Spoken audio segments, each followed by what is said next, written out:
So this project that I did is much different from what I've been doing so far. What I've been doing so far is just copying original ideas and just been animating scenes. But this one is a completely 100% original idea. I've been sitting on this for a bit, and so I decided that I'm just gonna animate it. By far, this is the most complex animation that I have done to date. There were many trial and errors, but I made something original. Plus, I had a lot of fun. So, from here on out, I'm referring to each character as Skull, Blue, and Red, just because I didn't give them any names and still haven't. So comment down below for a good name for these guys, because I cannot give good names to any of my characters that I have ever created. So first, I started with the character sheet. As an artist, I struggle to make satisfying character sheets for myself, just because I don't know why, I just struggle with them. So if I could, I would go back in time to change blue hair design just because it looks really goofy. It just doesn't look right. So I tried making it so that it was easier to animate, and it was, but it just ended up looking really dumb. I don't know, it looks like she has rolls in her hair or something. Red's clothes design, I didn't have a lot of time to think about her character compared to Blue's. Blue's character I had in my head for a while, but Red's concept didn't exist till the small project started compared to Blue's, who had already existed before this project. All I had for her ideas was long hair and giving her a skirt because I thought she would look cute in a skirt. So I would want to go back to the drawing board and really think about like her character design and stuff, but it's fine. I think what I have is great.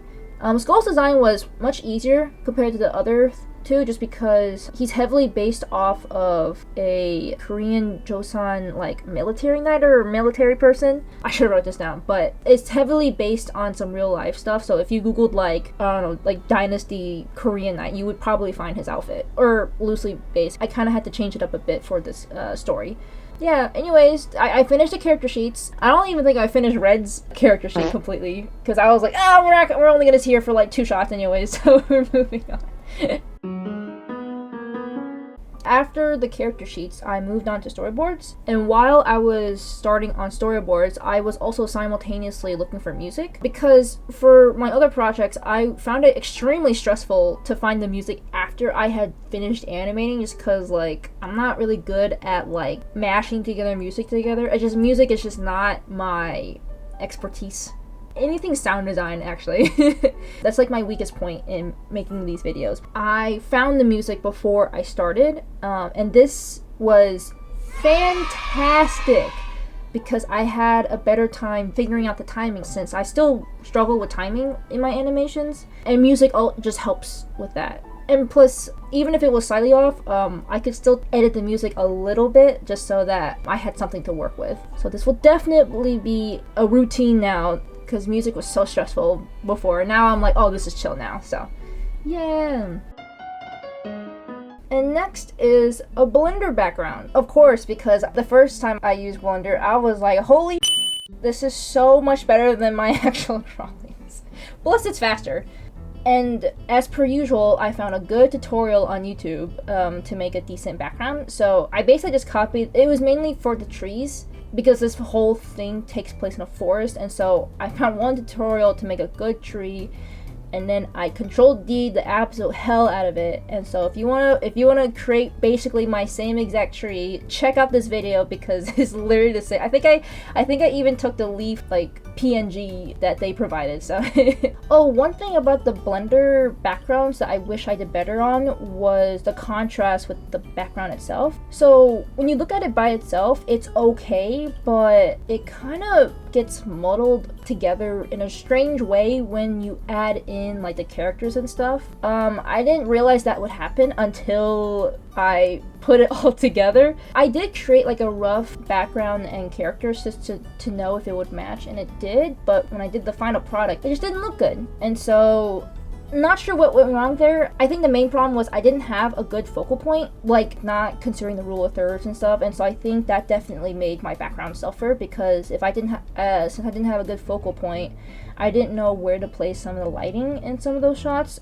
I think this is just my lack of knowledge in composition. I think I'll just have to try harder for the next project that I do. Speaking of lighting, I wanted to experiment with like drawing lighting. Like lighting in a sense of like moonlight hitting the characters. The first shot, I think, has Blue's face like being lit by the moonlight. The small lore behind this project. There was not too much heavy like lore behind it, but it basically just Attack on Titan but PG-13. But instead of titans, it's just monsters. Like I said, not a whole lot of thought. I wanted to have like an analog horror to this, like a real threat.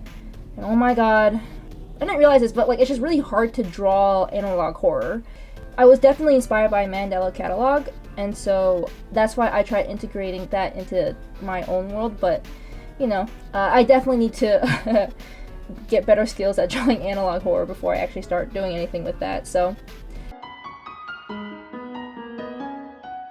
Peekaboo, the first shot. I name my shots like weird dumb names so that I know which shot I am. I mean, I could do like cut 1, scene 2, that. I don't want to do that. I should, but this is more fun. So Blue is mainly obscured by a tree, and then she eventually like, you know, peeks behind it. So that's why it's Peekaboo. It was really just me mainly adding secondary action to her hair because I literally just duplicated her face and then just added a hair animation to it. This cut is where we see Skull make his entrance. A simple walking loop animation. Line art was pretty easy, but coloring was a bit difficult since it wasn't aligning properly with the line art. And I still don't know what was wrong with it. This was the first time I had moved an object without the background going with it. And honestly, I think the main issue was maybe not putting the color and line art in the same folder, even though I followed it to a T, but luckily, Skull is not super close to the camera because he's super far away, so I can kind of hide my mistake and just make sure I do better next time. The shot where Skull is slowly turning his head towards the camera was one of the easier shots I had. I was surprised since I thought this would be like a really difficult and annoying shot since it was a very slow head turn, but a lot more fun than I initially thought. And so since I was inspired by analog horror, I wanted to make sure the character looked a little unsettling. So I decided to make his eyeballs like go past his eye socket. I decided to go with that since it seemed like the easiest thing to do, and that was just me like slowly transitioning his eyes outside of his like little eye sockets. I don't know. So the next shot is Blue whipping her head back to avoid the gaze of the Skull because I kind of wanted to convey that she was looking at him as he was turning his head. So pretty easy work. I mainly decided to focus on her hair movement as well as her clothes, and I made it way more fluid than I usually would. I used 2 frames per second on the clothes and the hair compared to like my default 3. Not sure why, because this scene isn't that important, but I really wanted to emphasize the details, so I was like, okay, let's do that. In this shot, I emphasize her eye movement. I think this is literally the only moving thing in the whole shot, so I had to make it good. So I used the default Clip Studio Eclipse to make the circle as consistent as I possibly could. And it turned out well, so, you know, good time. This is arguably my least favorite shot. Oh my goodness. Just because of how much Blue deviates from her character sheet. This is definitely my fault. For some reason, I just could not draw her in a 3/4 view. It's just like without her looking like her second cousin or something. And this was funny because it's like one of the easier shots. Besides that, everything was fine. Just a little tricky to get the timing right for the skull to like slide into frame. I would like to note that I genuinely tried to make this scene spooky. It just ended up looking really funny. Like in the beginning I was like, yeah, this is really good. And then I added all the coloring and then I looked at it and I was like, oh no, what is this goofy shit? Like every time I was looking at it, I just kept cracking a smile because of how funny it was to me. And if I find it funny, this is gonna be really stupid to you guys as well. So at this point, I'm really wondering what I can do to make this scary because I'm just hoping that the music I found online will like help make this really goofy thing be scary. So I have not compiled it all, so maybe the music will fix all my goofy scenes. Yeah, but I don't know. We'll see. If it fails, this will be a good laugh. this is what I was talking about, making a scary analog or semi-realistic looking skull. So I have 3 iterations of this. The first one was like a 2D drawn analog, and it looks more like something you would see on like a cartoon. And I'm like, okay, yeah, like, this is, like, a little spooky, but it's not, like, scary. Like, I'm not scared. Like, this is giving, like, Adventure Time scared. Actually, no, some of those episodes are creepy. And the second iteration is a semi-realistic drawing of. I think it's a little more successful than the other drawing, but I still didn't find it creepy. And so I'm like, okay, at this point, I'm like, okay, how am I gonna make this scary? And I'm like, okay, you know what? One of the main reasons why analog horror is scary is because it takes stuff from the real life. Like, you know, like Mandela Catalog has the police sketches, and, you know, and those are really unsettling because they have realistic features, but in just really odd places that makes it really unsettling. So I was like, okay, final design, I will try to photo bash something. And I do not have a lot of experience in photo bashing, so when I finished it, it kind of just looked really dumb. Oh no. So yeah, I don't know. I'm trying, guys. I really tried. I honestly really tried. Maybe this is scary. Like, maybe this is like the scariest and I'm just too desensitized now because I've been staring at it for like 5 hours straight. But yeah, I mean, it did help me understand analog horror better a little bit, but I'm really bad at executing it. I still had a lot of fun photo bashing and also like rendering the skull just because, I don't know, it was fun despite all my struggles and tribulations. But yeah,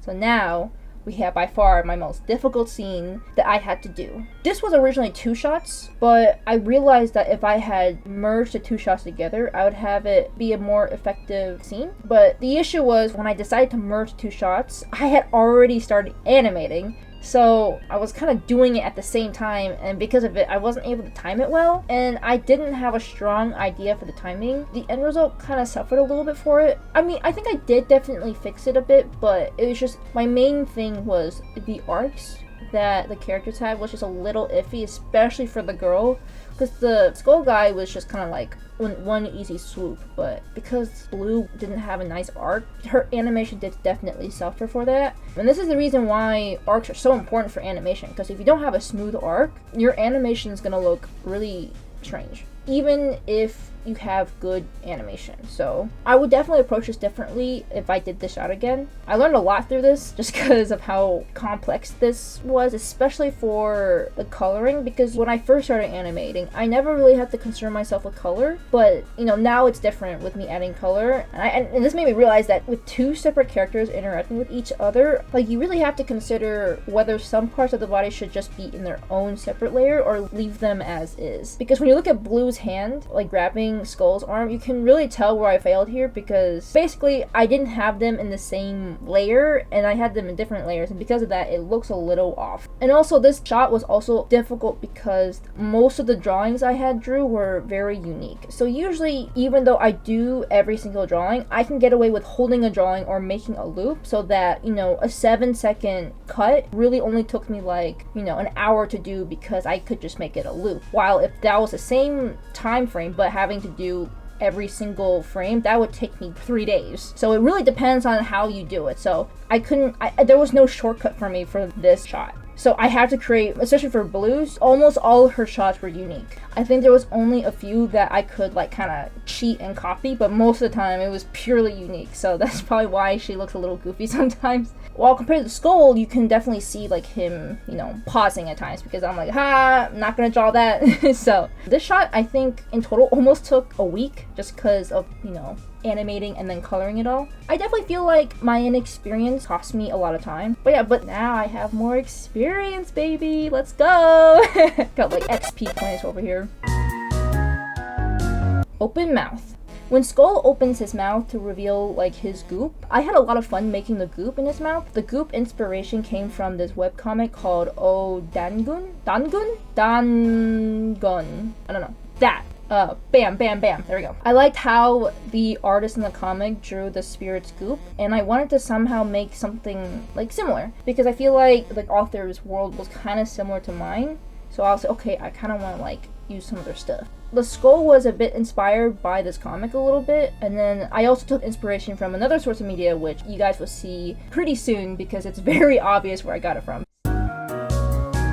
So Red finally appears. It's difficult to tell, but she is using fire powers, and I kind of wanted it similar to when Todoroki and Midoriya are fighting together. I think it's during the tournament. It's at the end where like his hand is glowing red, like metal. And so this is kind of like how I wanted her powers to be, where she doesn't, shoot power, but just kind of emits it. Her arms are iron. And because I envision her limbs as immensely hot metal, I kind of like to think that her powers are similar to Elastigirl's, and that's why her arm can extend like that. Of course, only when they're at a certain melting point. That's essentially how I envision her powers are like. And now we finally get to see Red in the flesh! Okay, so now this is a very dynamic pose. A pose and angle I do not do very often, so I definitely struggled a lot with this shot, because this is a very intense shot. I think you guys know where I'm going to, but I did this shot because I was heavily inspired by K-pop demon hunters! And kind of the inspiration for Skull's character design, kind of. I mean, he's not anything new. It just K-pop demon hunters definitely helped envision him a little bit clearer. Anyways, I had the pose envisioned, but no matter what I did, I just couldn't get the pose down. As you can see, like, you can just see me fumbling like, all over the place. But that's when I had my savior, Magic Poser. The level of respect for this is so high, because without it, I genuinely probably would have had to change her pose because of how advanced her pose is, at least for me. So thank you, Magic Poser. You have my utmost respect. I will 100% come back for advice again now that I know how useful you are. So second to last shot was definitely a challenge. I don't know if I have mentioned this, but I believe it's very important to keep track of how many people are on the screen at the same time and how much movement each person is having. From experience, I've learned you should never have more than 3 people moving in a complex way at once, or else it's just too time consuming and really overwhelming to animate. I mean, of course, you can add more people if you want, but you'll have to be kind of sneaky by either making them background characters or not have them move like at all or just very little. I was definitely going for the maximum amount of movement for this, and I can safely say that I will never go past this amount of characters ever again, unless if it's 4 characters moving a lot, that project I would have done would just be 5 shots, because holy it's a lot. Because things definitely got hectic and chaotic while I was trying to juggle everyone's movements. And also like positions as well, which is I think is another whole can of worms. But this is definitely, again, me with not knowing how to do proper composition, because a lot of important things kind of got obscured by other characters and stuff. I'm not sure, maybe it's different when you're watching it all at once. I don't know, I think for my next project maybe, I think I should really focus on composition, I feel like, because it'll be much more stronger if I have a good base on how to place characters and how they should move in that sense. And finally, we have the last shot, which is just a close-up of Red's face while she's kicking Skull's face. Nothing much to it. I just tried to keep everything consistent by just copying her face and then looping her hair so that I didn't have to animate all that, But I liked it, and I believe that's it. Thank you all who listened to the very end. I doubt most of you have listened to the very end. I know a lot of you guys would probably go to the end and check out the final result. That's fine though. I do that too. I did yap a lot. Let me know what you guys want animated next. I'm all ears. For the month of October, I'm going to do something a little different, so, look out for that. I'm kind of excited for it. So, yeah. Okay, good night.